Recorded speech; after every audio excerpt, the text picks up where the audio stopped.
delighted to have our special guest here, Jack Cassidy. Obviously, he shared a session with us, and we're just going to talk through that. So I'm just going to pop it up on the screen. What I'd just like you to do is obviously just give us a bit of an intro and a background as to why the importance of this session, the benefits to the players, and also why a coach would ultimately look to adopt this session for their own. So I'm a big fan of 1v1s.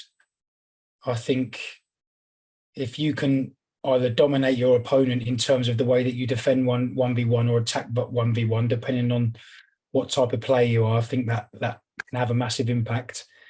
I'm a big fan of trying to have practices take place in the relevant area of the pitch if possible. Totally appreciate at grassroots level, you might only actually have a third of a pitch, so you have to be really clever with the way that you design and structure your practices and utilize the area that you have.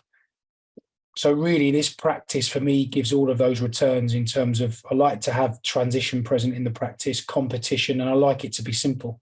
I think they're the three main things. Again, on my session plan, I have a tick list: competition, transition, and simplicity. So every time I plan a practice, I look and go, right, do I hit those three things? So I think this practice does, in terms of it's just quite a simple 1v1 with 2 goals.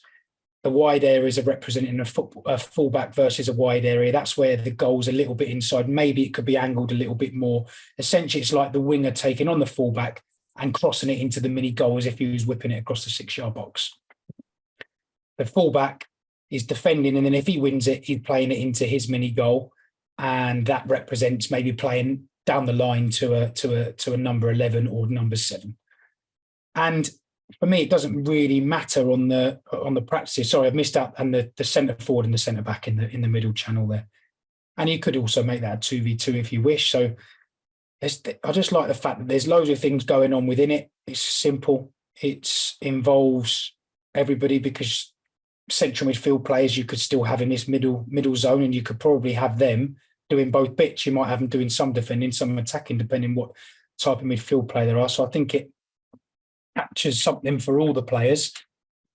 And then quite simply, I quite like the way that you might have 3 resting, and then depending on how long they're working for, because it can be quite physically demanding, you just changing, rotating. And then quite simply, as you move the practice on, you're almost just taking up the dotted lines or leaving them down as reference points. And then that gives you your sort of, I've called it a phase of play here, where you can then put your back 4 in, maybe your number 4 or your holding midfield player, whatever number you use, versus a front 5. So it's almost like a front 5 practice versus a back 5 practice, but 4 and a holding midfield player with a front 3, 2 number 8s. And then I've got these 2 yellow players here as targets for the defending team to play into, or targets for the attacking team to use as like bounce players. Yeah. So I just think it links in quite nicely. It looks like the game. It feels like the game. And players are getting repetition at things that I think they would face when they come to the 11v11 game at the weekend. No, it's brilliant. And, thank you for sharing that with us. And that will be available to all our members as something to download. But just on that, I guess, looking at the key coaching points, and can you just go through some of the the technical coaching points that you look to address in the session with the players? What were those key, I guess, coaching points effectively? So my coaching points that I put in the session plan have been geared towards more the defending side, but you're quite welcome you can coach what you want within this. You might focus more on the attacking side. So I've spoken about the approach of the defender. So as the ball travels to that attacker, can you get out there fast? Can you slow down on the approach? Can you be sideways and low? So quicker way, fast, slow, sideways, and low. That's sort of like the terminology I'd like to use with them: fast, slow, sideways, and low. So can you travel quickly, slow down on the approach, side on, and be nice and balanced, and low, ready to move and react? Can you try to be within touching distance of the attacker? So sometimes I think defenders can either go steaming in or not be close enough, where they're almost giving too much respect for the attacker, and the attacker then builds up momentum, catches the defender off balance, one shift of the ball, and then they've moved it. But I think if you can get close enough, be in a nice balanced position, and almost wait for the defender to make the first move. And I've seen some brilliant clips of Van Dijk with this, and I nicked this I nicked this terminology off a previous technical director I worked under, Mads Davison, where he says about sometimes you can defend. He goes, "Are you defending, or are you winning the ball?" So what he means by that is you don't actually sometimes need to actually touch the football to defend. So you can sometimes be close enough where the attacker makes the move to knock it past you and the defender gets their body across.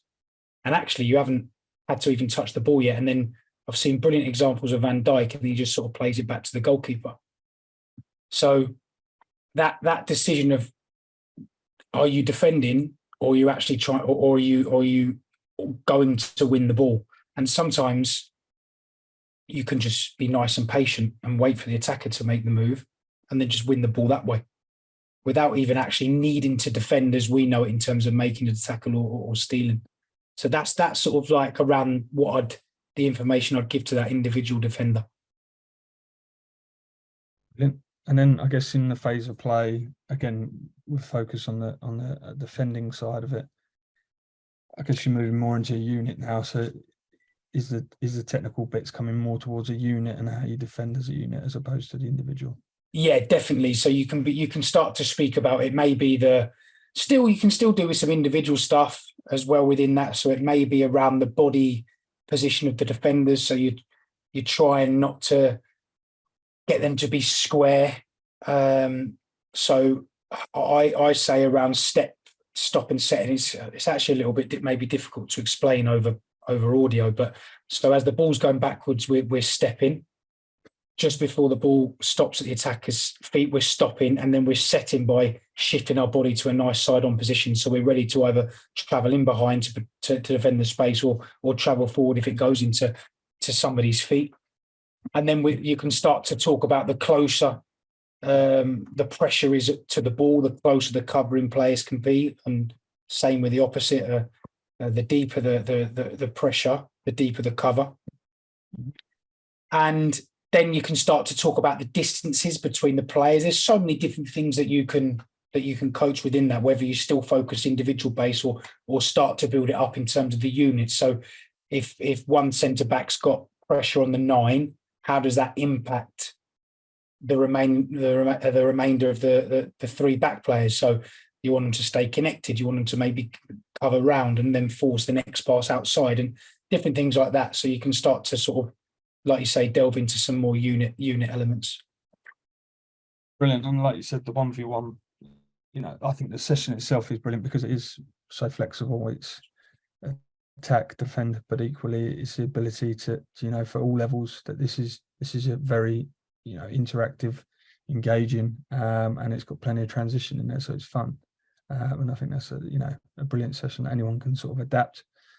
And as we always strive, and MiMentor is to take it and adapt it to the environment you've got. Like you said, if you've got a quarter of a pitch, then how does this session look in that? Don't try and replicate it if it's not going to fit.